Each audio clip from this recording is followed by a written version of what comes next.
Welcome to the Vertical Club. The Vertical Club is America's first indoor rock climbing gym. Inside the Vertical Club, we've created artificial climbing walls and bouldering problems to simulate outdoor rock. The climbs range in difficulty from a 5-3 route on a 65-degree slab to 5-12 moves through a 110-degree overhang. Free weights and aerobic machines round out our program for complete training and fitness. The objectives of the Vertical Club are to promote the sport of rock climbing and to enhance climbing safety and performance through training programs and expert instruction. Since the Vertical Club opened its doors in 1987, we've learned a lot about physiology and climbing-specific training. From hands-on experience, the Vertical Club has developed successful training programs that have proven effective in boosting performance and preventing injuries with climbers of all levels. The controlled environment with indoor artificial walls and exercise equipment allows for a consistent, safe, and enjoyable experience. The increase in the popularity of rock climbing has led to increasing athletic standards. Climbers have learned that regular muscle fitness training is the best way to improve performance, safety, and enjoyment. The top climbers have increased their performance levels through exercises that strengthen and stretch the muscles used in climbing. Additionally, climbers have learned the importance of exercises that protect against muscle and tendon injuries that sometimes result from hard climbing. At the Vertical Club, we find that climbers increase their muscular strength very quickly, allowing some to rapidly reach higher levels of performance. However, tendon and joint tissues do not develop as quickly as muscle tissues. Newly acquired strength often leads to injuries from overuse. Only time, patience, and specialized exercises will develop the tendon and joint strength needed to endure the forces that climbing generates. Our host, Christian Griffith, was born and raised in Boulder, Colorado. He began rock climbing there at the age of 12. Since his late teens, Christian has been a driving force on the American rock climbing scene. A leader in modern rock climbing in this country, Christian has always maintained a progressive attitude. And now, at the age of 26, he is currently absorbed in course setting on artificial climbing walls for competitions. He has been an official route designer for national and World Cup events. He is also owner-designer for Verve, a climbing soft goods company. Hi, my name is Christian Griffith, and I'll be your host for the first Vertical Club training video. In this video, we'll convey some of the important principles of rock climbing conditioning. Our main goal is to focus on the exercises that will protect you from injury and will also enhance your climbing performance.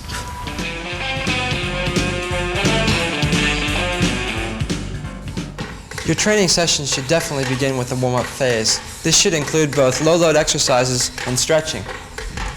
Warm muscles function better and are more injury-resistant.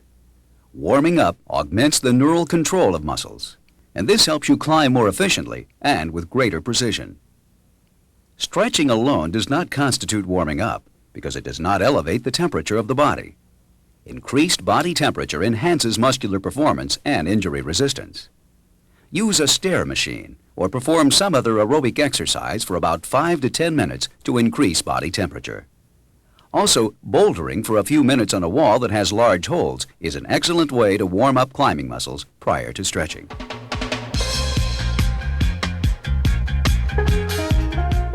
Stretching functions as a key ingredient in climbing training.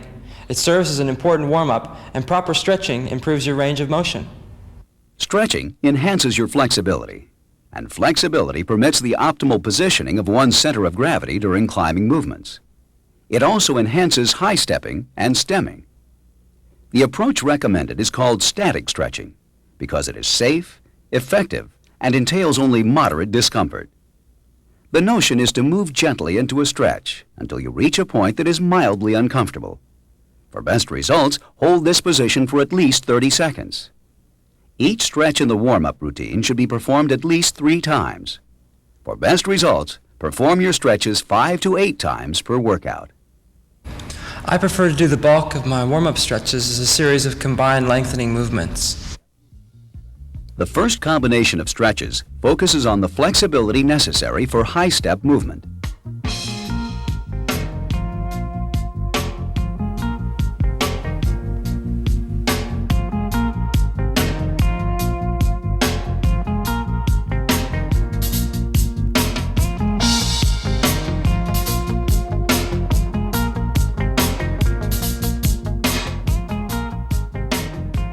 The goal of the high step is to bring the foot very high and to transfer weight with a minimum of disturbance to the balance of the body. On steep terrain, keep your hips close to the rock to maximize the weight on the feet and to minimize the load on the fingers. This will conserve energy and maximize your point of contact with your foot. When climbing on the walls, remember the high step stretch and accentuate those movements. This will help familiarize your body with the desired movement and increase your range of motion.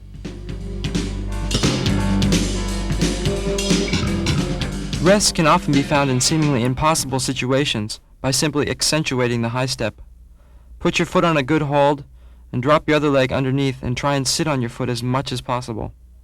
Forcing your bent knee down will help pull your weight into the wall and reduce the strain on your arms.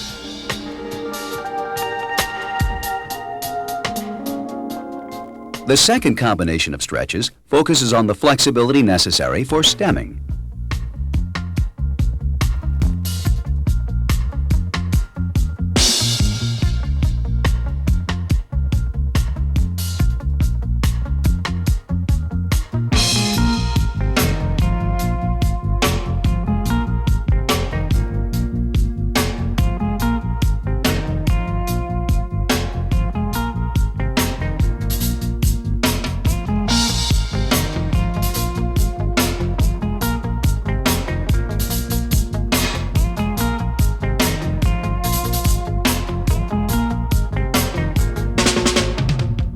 Stemming is an important technique for finding rests and for spanning blank sections of surface. When you are in this position, remember to keep your hips close to the rock. Whenever you stretch, visualize the movement as if you were actually on the rock.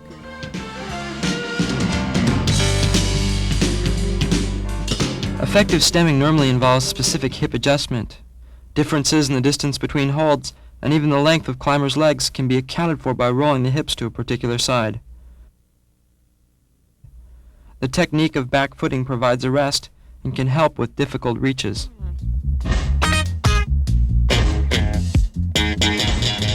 Upper body stretches while warming up are commonly ignored. Yet these stretches are very important for injury prevention and increased climbing efficiency. Here's a basic combination of movements, which when properly done will effectively stretch the upper body muscles used in climbing. Start by stretching the hands and forearms. Move into lat and shoulder stretches, and finish by arching the back along the shoulders.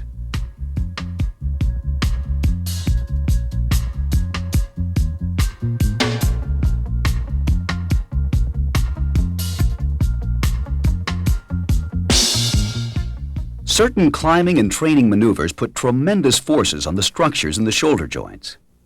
Stretching the shoulder muscles and other related tissues is critical for injury prevention. For the first shoulder stretch, pull the elbow up towards the opposite shoulder. You should feel tension in the muscles on the outside of the shoulder. For the second shoulder stretch, pull the arm behind the hip. Bend the head in the same direction, creating an arch that follows your neck through your shoulder and arm. Hold each shoulder stretch for at least 30 seconds.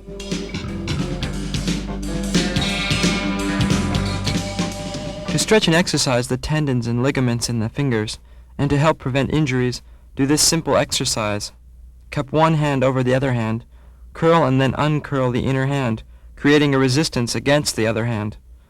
This extension with resistance helps to exercise and warm up the muscles and ligaments on the back of the hand, which is susceptible to strength imbalance caused by climbing. Once you have finished these warm-up exercises, go over to the fingerboard and hang on to the largest hold several times for about 15 seconds during each hang. This will warm up your forearms and hands for bouldering on large holds.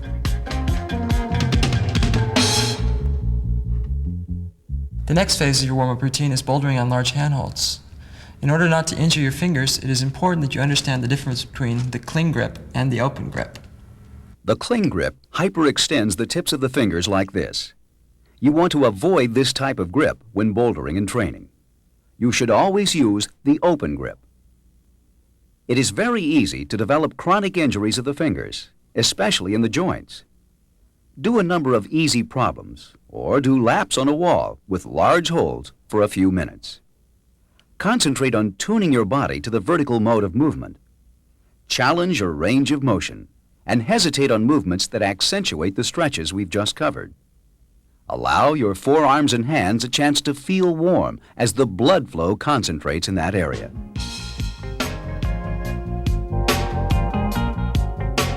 Big holds offer a superb endurance workout for strengthening the hands and forearms. The strategy is to stay on the wall for long periods of time until considerable fatigue occurs in the forearms. Aside from strengthening, this trains the capacity of your forearms to recover during shakeout or rest intervals. It also helps reinforce efficient movement patterns while climbing. More than any other exercise routine developed in the gym, this routine has shown the best results with climbers training to increase their stamina.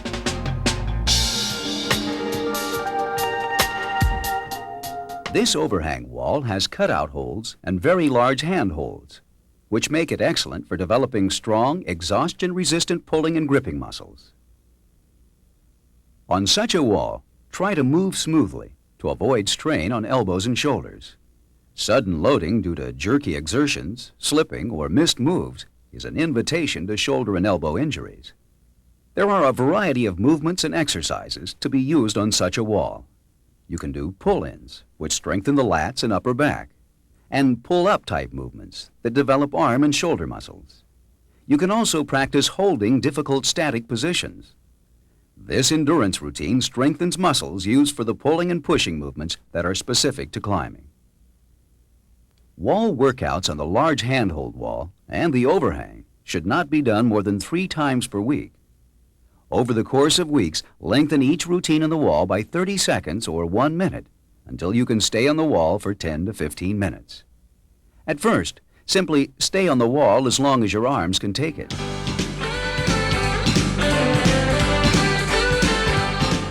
On steep and vertical walls, holds often become too small and too difficult to reach. An effective technique for reaching holds beyond one's static reach is the dead point. The dead point technique is used instead of lunging or slapping for the next hold. To do the dead point, set your balance just below the lock-off high point and pull your body upwards and, importantly, inwards with a quick and smooth motion. Release for the next handhold and continue the upward motion, hitting the next hold at the dead point, or the highest point of your upward thrust before you begin falling away.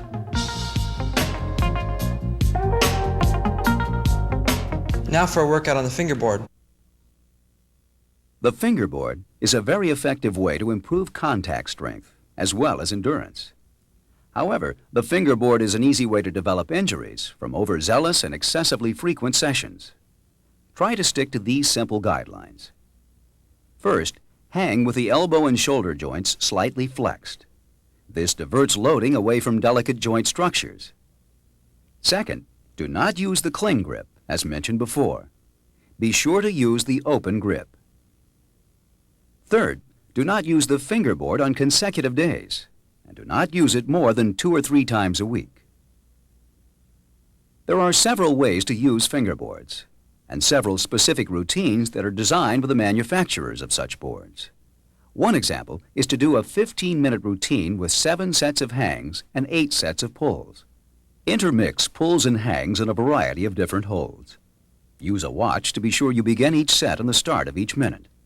You want to avoid loading your fingers excessively for the first 4 to 6 weeks.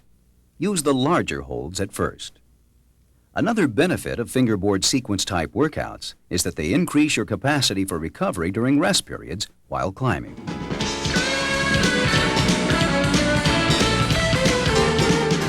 With endurance training, climbing on long routes, or even doing short, difficult sequences, the method of shaking out provides an important physical and mental break. Inexperienced climbers often forget the importance of these quick hand rests known as shaking out. This allows the arm and hand muscles to relax and allows the blood supply to restore. This shakeout period also gives you a chance to collect yourself and relax.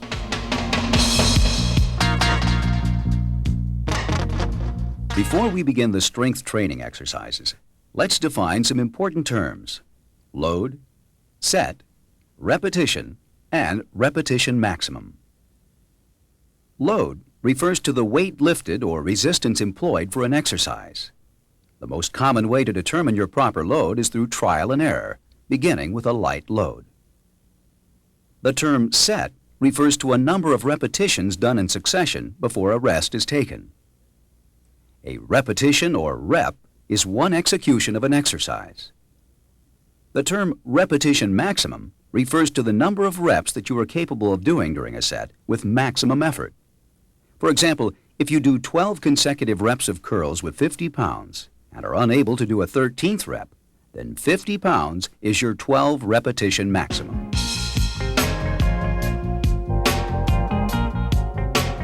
Next, we will do strength training and performance-oriented exercises. It will take some trial and error to figure out what your actual workout weight should be. For most people, the guideline is that muscular fatigue should occur after 8 to 15 properly executed reps. Therefore, find the load for you that results in 8 to 15 repetition maximum. Once you've found the right load, do 2 to 3 sets of each exercise. Finally, increase your load incrementally over the weeks as you get stronger. But don't increase the load too quickly. Be systematic and be patient.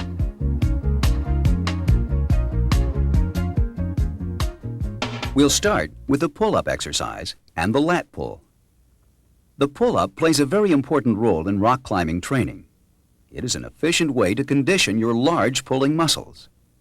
Top climbers have long regarded pull-ups as a high priority exercise. However, it is common for beginners to be unable to perform this important exercise. One can address this problem in several ways. One is to use partner assistance. Another way is to use the lat pull machine as a lead-in to the actual pull-up. With the lat pull machine, use a moderately wide grip while pulling the bar down in front of the face. Pull down with a smooth, controlled motion and execute these with moderate speed. Perform 2 to 3 sets with an 8 to 15 repetition maximum. The lat pulls are also an excellent way to warm up the body's major pulling muscles.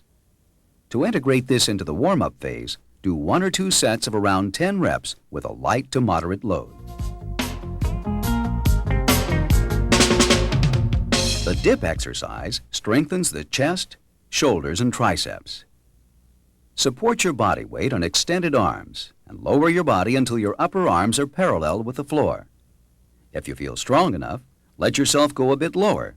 Then push yourself back up until your arms are extended. This exercise is particularly good for doing mantle moves. For this exercise, do 2 to 3 sets with an 8 to 15 repetition maximum.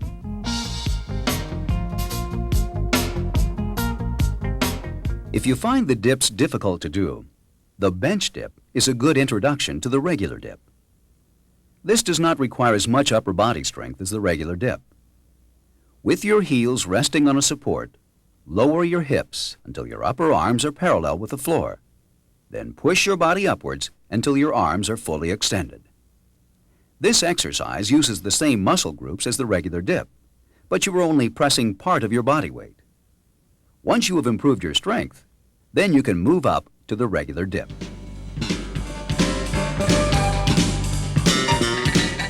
In its pure form, the mantle move is a difficult blend of strength and flexibility. However, mantle strength is valuable in a wide variety of climbing movements. In initiating the mantle move, start by pulling yourself upwards, transferring your weight to your arms, then follow through with the movement. At the end of the move, your arms will be locked at the elbows with all of your weight on your arms.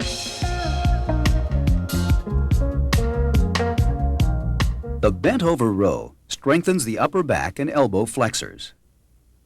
Support your body with one arm on the bench and pull the dumbbell up until your hand gripping the weight is adjacent to your chest at about shoulder level.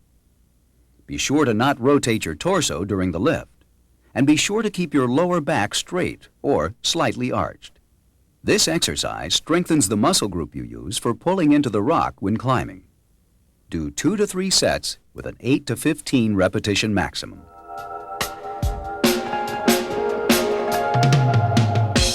The bench press is a good general exercise which complements the pulling movements used when training and climbing.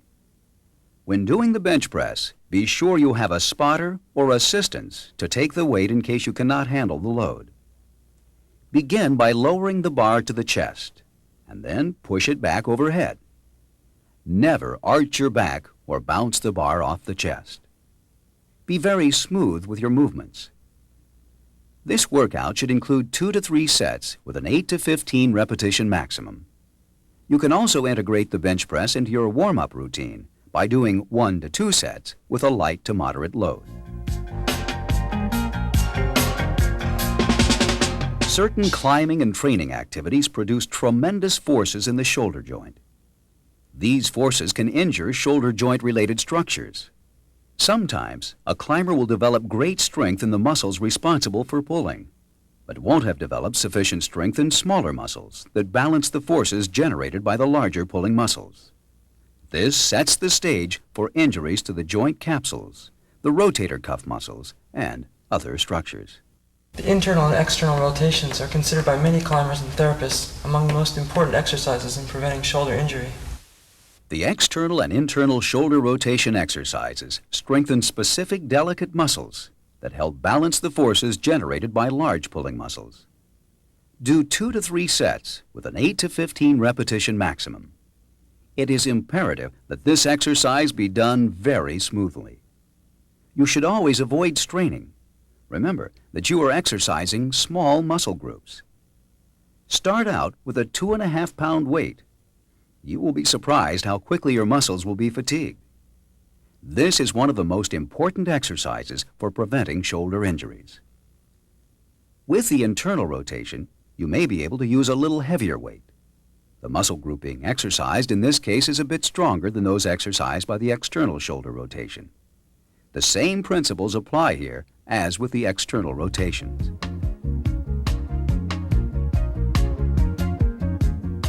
The next important exercise for injury prevention is for the forearms and elbows. Certain muscles in the flexor forearm area are a major source for contact strength. These muscles and tendons are anchored to the prominent bony area of the elbow. Climbers who do not exercise properly will often develop a condition called medial epicondylitis, otherwise known as climber's elbow. This is usually caused by overuse, overloading, sudden loading, or not warming up properly. The act of gripping holds puts stress on the inside portion of the elbow. An excellent way to protect against climber's elbow is to perform a resistance pronation exercise. This exercise develops the muscles on the outside of the arm, which counter the stronger muscles that are on the inside of the arm. This device, called the pronator, helps prevent climber's elbow. The first exercise is the pronation or internal wrist rotation. You should keep the forearm horizontal and the elbow stationary. The second exercise is the supination or external wrist rotation. For each exercise, start by doing 2 to 4 sets with an 8 to 15 repetition maximum. Execute with slow, moderate speed, and always avoid jerky movements.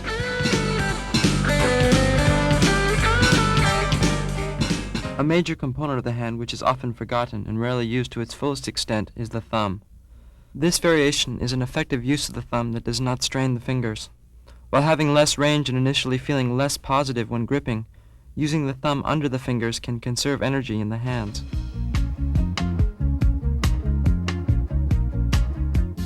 The reverse curl provides a good overall conditioning of the elbow flexors. To do the reverse curl, grab the bar with an overhand grip at about shoulder width apart.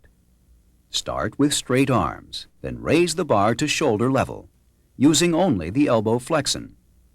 You do not want to bounce the weight up with your upper body. Do 2 to 3 sets with an 8 to 15 repetition maximum.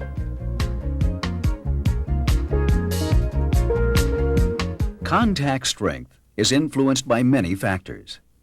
One of these is the strength of the wrist extensor muscles. Strong wrist extensors can improve your contact strength. Also, the condition of the wrist extensor muscles is very important in preventing overuse of the lateral portion of the elbow. The wrist extension exercise is performed by raising and lowering the dumbbell or a barbell with the forearm supported and with the palms in the down position. You should do 2 sets with a 13 to 16 repetition maximum.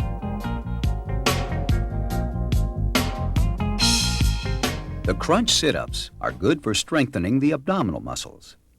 Remember to curl the abdomen and not to raise your trunk with your hip muscles. Do 2 to 3 sets with 13 to 20 repetitions.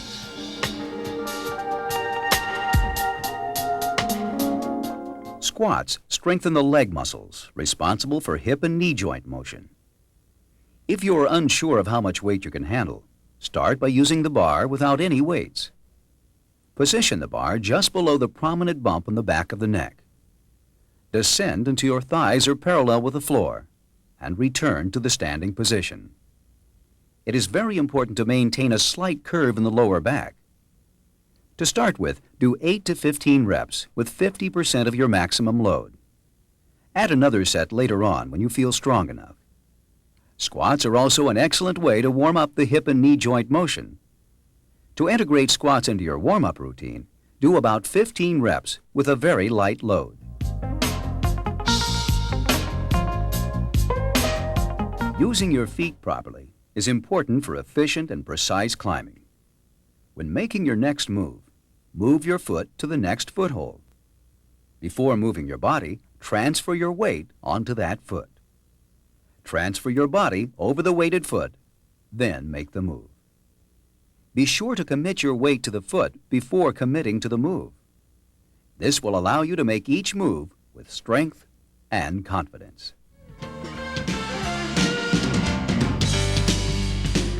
The legs have an enormous amount of strength as compared to the arms. However, they are rarely used effectively by climbers. Even on lower angle walls, climbers tend to pull themselves up instead of pushing themselves up. To use your legs more efficiently when climbing, make each act of pushing up with the legs as though it was a separate move in itself. Bring your feet up as high as possible, establish your balance and stand up, then reach to the next hold.